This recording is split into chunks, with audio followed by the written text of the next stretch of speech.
Well, there's little interesting things to learn tonight. I'll say for one thing, my parents were up there watching the UK football game. Spent some time together downloading the parts of and putting together my videos about the baby bear and the guinea pig. They'll probably be all uploaded by the time I upload this, but I'm just kind of felt like for all I have tomorrow and for all I have today and for how tired I felt with all I had to do, I tell you, I didn't get around to uploading it all to YouTube yet, but we'll take care of that. I do want to mention to you that there's another thing I like to carve is I like to carve this little gerbil. That is something which, with a leftover scrap I did, I haven't yet drawn the lines into it as far as how I'm going to burn it yet or add the detail, but that's just another little thing that's going to be in its own time taken care of, and we kind of got a little work along these lines to do today and to share a little more. There's always just a lot of things going on these days we need to say. I'd like to talk about what I've learned about prints lately. People who make those special prints that they sell you those pictures of, and the fact that I've learned that being another thing where a lot of carving is involved. I don't know what they carve into, but I saw that they kind of carve it out and then they put ink on it and they put a piece of paper over it and it comes out as a print. I think that's really neat. And I'd say to each, they all have their own gift. It's all good, and I'll tell you a little bit more where I sort of learn things over time. But here's what we do. We took the first steps on the gerbil. We kind of like made the cut line behind the ear, and then we carved back here to kind of go along the tail, and we'll see a little work come out of this sooner or later. The other one could be a little struggle to carve, but we came along with it. However, I'd like to tell you all a little more I learned about the prints, and I just learned a lot from a company called Silver Solstice Prints. That is, and I met the lady who makes those prints at the last two sipping shops that I went to. Went to one last Saturday and went to one, it was back in the spring of this year. And, sometimes prints can come out differently and sometimes work can come out differently. There's gotten to be some pieces of carving I'm charging less for than I normally would because trying to do them on video, they didn't come out as good as they might otherwise have. So that was the story behind that. And I purchased one print from her, which to her, she said it was cheaper than the others of its type because it was like the ink didn't come out as good when it printed. That was okay with me, though, because I kind of liked it better that way. Kind of liked its little unique ways. So, you see, we kind of learn from what people do. They tell us about all the trial and error and things they do. I'd say for me with carving, it probably took me about 10 years of trial and error to finally get to where I could carve so good. So it kind of differs from one of us to the next. I made this little cut across the top of the gerbil's ears. We're going to work along that.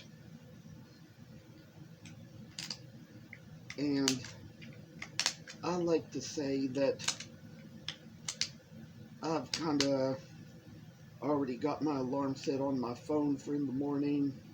It should get me up in good time. I tell you this, we also learn that we learn a lot about people and things from all they do. And I know for one thing, people, that, personally, I'm a Christian and I don't believe in witchcraft, but, I believe that some witches out there are good people. And I've met a few of them recently who were extra kind to me. So there's a lot we kind of learn over time about people and what's best for them and what's best for us. You know, come to learn there's a lot of kindness in this world when you put it out. Sometimes I've let pastors get the best of me. Sometimes pastors, the way they spoke in their own pulpits, their own churches, was often okay, but I kind of said a lot of things in places in public where I shouldn't have and where I didn't have authority. So I know that I've learned so much about the universe. As you can see here, I finally just took a gouge and made out the places for its legs. So I'd like to say that we're going to carve along here. Try to kind of make a little place for the head here. And I say that it's just kind of some work that will come its way, take us to the full level. I come by to tell y'all that autism can be a thing. That's why I'm at the autism walk tomorrow. I'm one of those people who's kind of affected by it, and that's one of the reasons why they give me a little free booth. They gave me a special space because I kind of asked permission to bring along some extra tables to display extra stuff. They were nice enough to let me do it, so they gave me a certain space that's labeled a certain way because they knew I'd be needing more room, because I sure have a lot of stuff to do, a lot of stuff to carry, and so you kind of come to see that there's just so much more unique stuff out there with all the things I make, all the ways they come out. I always like to put stuff out there, and I will say of all things that I learn a lot from the other artists about how they do what they do. I told you a little stuff about Silver Solstice Prince, and I want to mention that she makes like pictures of wildlife. I bought a print from her that was of some chipmunks and a bird all having a tea party together. Really liked that picture, and because it was wildlife, and there had actually been a picture of a bear and a picture of a fox that I'd purchased from her before, but there was a whole wildlife collection that included those two, but also included a wolf and a stag and a rabbit. So kind of decided I wanted those photos as well. I wanted the complete collection, so it just so happened that I could purchase 3 and get a discount on 1, so I kind of decided to purchase those 3 this week. It was all just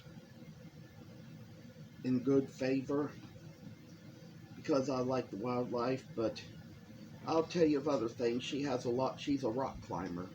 She's a mountain climber. She has a lot of mountain climbing friends. We had a little conversation about that over that week.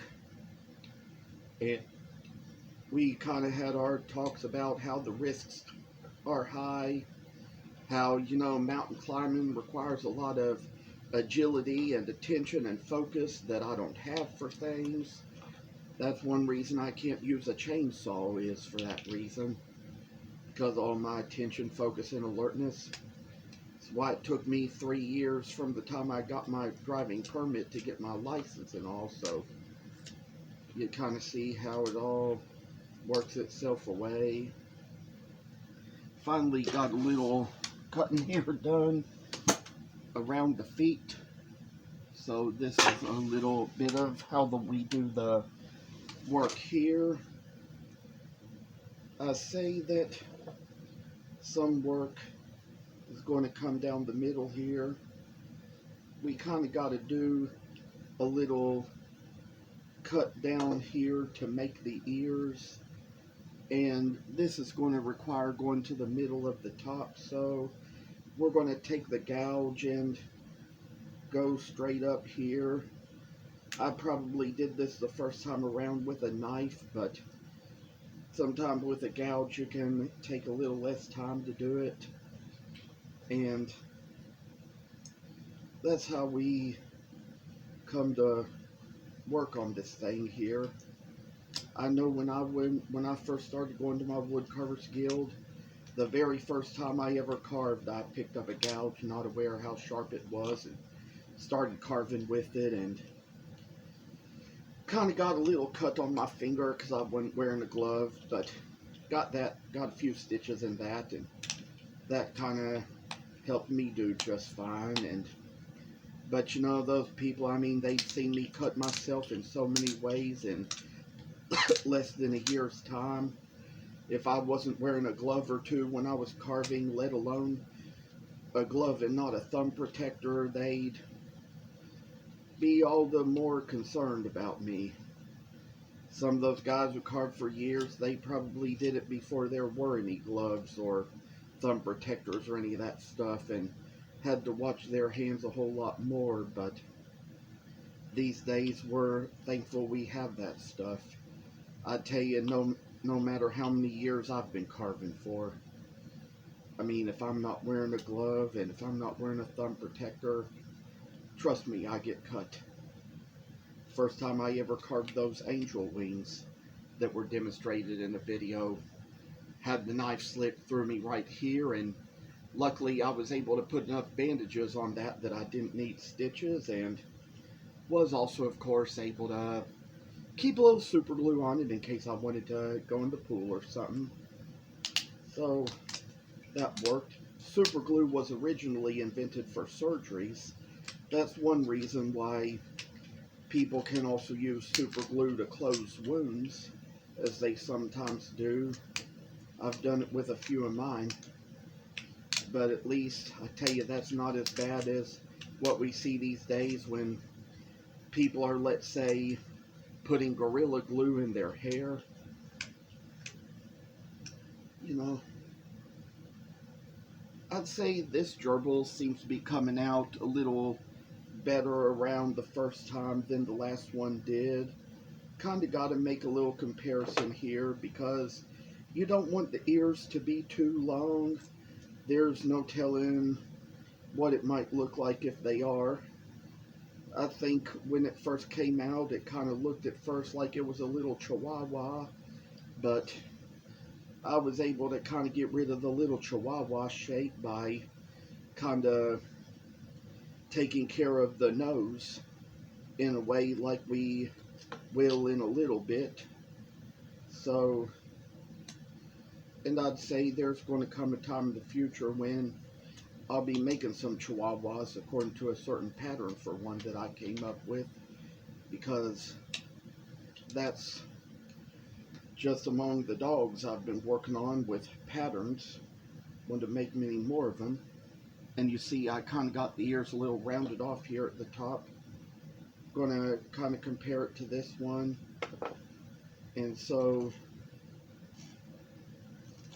of course, there's a certain place on here where you've kind of made the line where the line starts and kind of where the work goes up to. So we've kind of got little places here where we take care of just the little things like that in life. And as you know, sometimes I say that these ears are going to come out a little bit more perfecto here. I've kind of got to put a little more work into them, try to show a little grace to the carving, try to see how it can come out its best. So we've got little ways to go here and finally get about this. We're trying to kind of make sure we get the ears evened out, and the ears should come into a circle at the top. So that's how we think we're going to get these to go. As soon as we get down to the very finishing of them. And so that's just how the little work is going to be, and take care of little matters like this. And so we got little work to do, little work to take care of, and finally we got the ears in place. And so that's going to be a little bit of a rounding off process. Go around the sides of the face here to make the face a little more even with the ears, and see how this is going to go, see how this will turn out. This is going to be better than what we know, than what we've seen, than what we've heard. I think this gerbil might come out a little better than the first one did. Let's hope it turns out at least just as good. And finally, just a little place to put in the little extra work for the ears. So finally, we're about to come down to this. I say, make the work seem like it's getting easier, and probably it's gonna come down to a little bit more towards the nose, but that's okay because you're going to need to carve further to make the nose anyway. And this is the distance we're going to go and make it so it comes out perfect and even. And as we see, the little gerbil will make its way to where it has to go. Kind of show a little slow motion in the work here.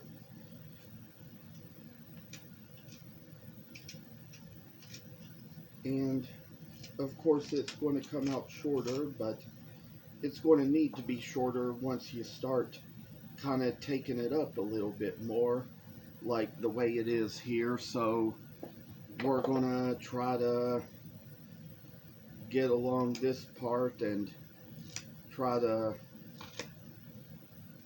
get the work done into here the way it needs to be.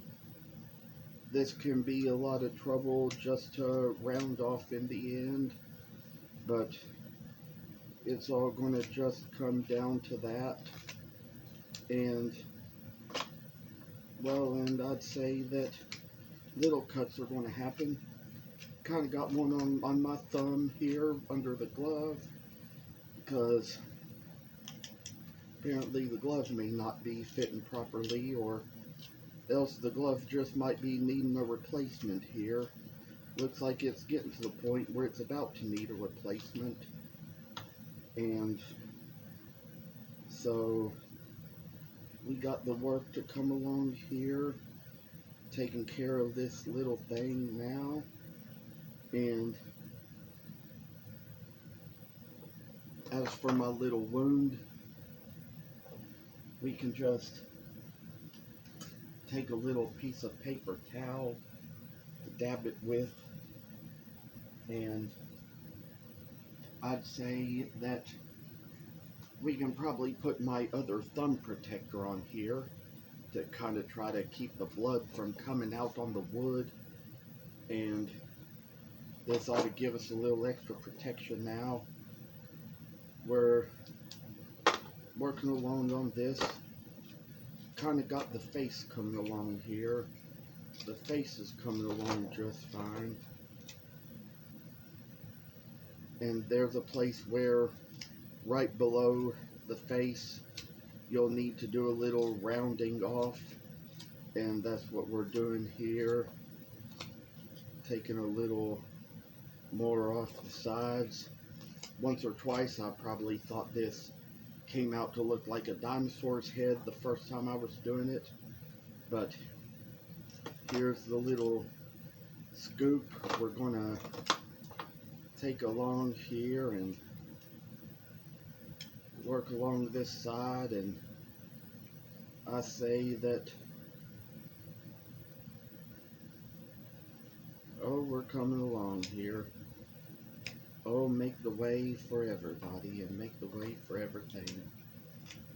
And finally, this is where we're going to come along. And, well, I say that we're doing it just right as far as I can tell. There's going to be a little bit more rounding to do to make the face the way it's supposed to be. Of course, this one came out with a shorter nose than the other almost, but you can see how we've come along this far. There's a place on here where we kind of got to work the way into it to make it come out a little thinner as it should be. And we're gonna get around sooner or later to making this out like it should be. And finally, we're getting down to the point of getting to be about to make the gerbil's face as good and round as it ought to be. And perhaps these ears maybe turned out better on this one than they did on the first one. I'd say it's a possibility there. They could, sure enough could have. And it's probably gonna look a little better once we kind of get the tail carved out. That's one little step we need to take. Now you see that there's one on which I say that we've already taken that, so you know that's something I'm going to use as an example of how it should turn out with this one too. And finally, we're getting down to where on the face we need to be and taking care of that just like the way that it ought to go. Oh, I say y'all, peace and faith can come long ways. We're getting down to this. I'd say maybe on this one, the ears and nose came out a little shorter than on the first. But it's okay because everything the way you make it ought to be unique. Some people might like it better one way than they do another. So we're going to finally come down to carving down to where we make the tail, and there's going to be a little thinning out to do to make it go a little thinner. And finally, we're getting down to where the tail will be skinnier like a gerbil should be, and try not to take it too far because otherwise it might end up turning out like a rat. I have made a couple of rats in the past and even sold them too, so I think some people like the tiny stuff. We had one girl who was the host at that last event I went to, who she said that people liked tiny stuff. My mom was kind of a different point of view, but You know, I think some people like things differently. That lady who was the host who purchased my stuff, I do believe, from what I understand, that she probably likes the tiny stuff. So I can see how, if she likes the tiny stuff, she might have been the one to say that. So I'd say we're going to carve along these lines. Finally, we got this much work cut out, this much put into it. So as we see, there's so much we sort of find out in life as far as how to go about these kinds of works.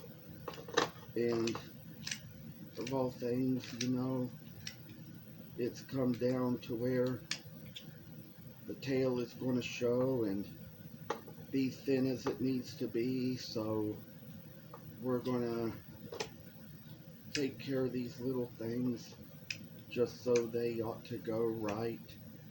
And as for now, we're going to cut along these lines, kind of make it so it comes out a better way, comes out a better way, comes out a better way. So now we're going to make it so we're going to end up with a thinner tail in the end. Try to, and also, you know, just okay for things to come out a little unique here and there, because some people might like something better one way than they do another, as I've already stated. So we got little lines to carve, ways to go, and we're gonna take this out to where it comes about like this. The tail is up like it ought to be on a gerbil, and we're gonna carve these lines to make the hind legs. So that's going to be a little bit of work there. This whole thing can end up being a little bit more work the longer you're at it. So we're going to take it on and take it to where it ought to go, to where it ought to be, and finally just see a little line of work come into it. I'd say that we're getting further along, making things go like they ought to, and it's getting to the point where we can come down to this, and I say that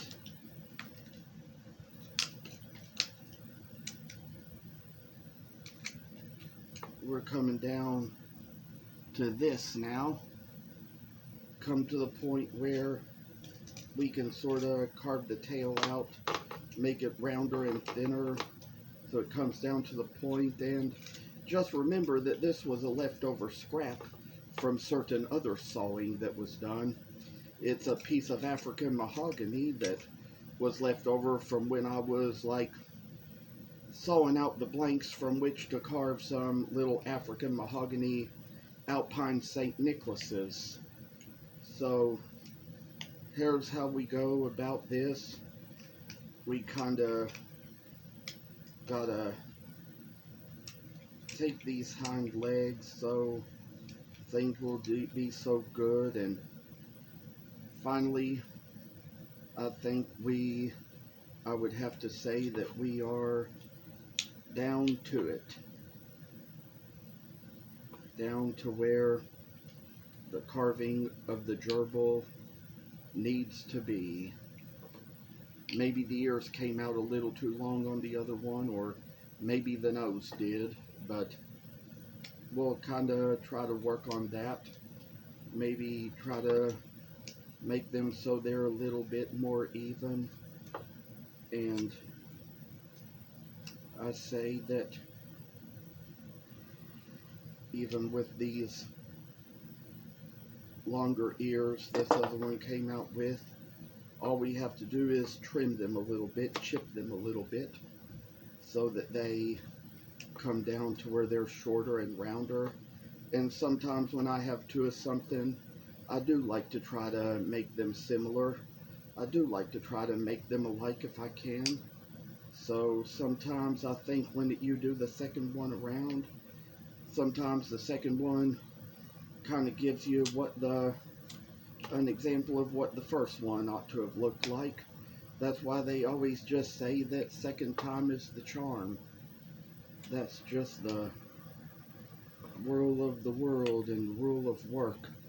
So I say that this is kind of the thing where we're going to work into it a little more. And I'd say with the amount of work we put in each, they come out both about like they ought to be. So they're kind of similar in enough ways, I would say. And last but not least, there's a little cut we need to make in the back so that the tail is kind of separated from the body in a way, and we got to take care of that right here. And finally, that is what it is going to come down to. Oh, the work that comes in this little gerbil, and the work shall be as fine as dandy indeed. I say that we got a lot of things to do and places to go and things to make. So as for this work that's in my hands, probably better than what's in my hands when I work in the school cafeteria, to that matter. And we've got the materials right here, so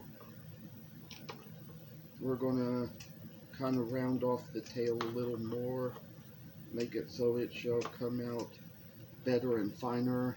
And with all the extra work we kind of got to do, we're going to make it down to where that's exactly what it is. And finally, we got the two little gerbils ready here. There's probably going to be a little sanding to do on one of these, and I made this video 32, almost 33 minutes long, so we're going to have to come to a stopping place now and give it a little rest.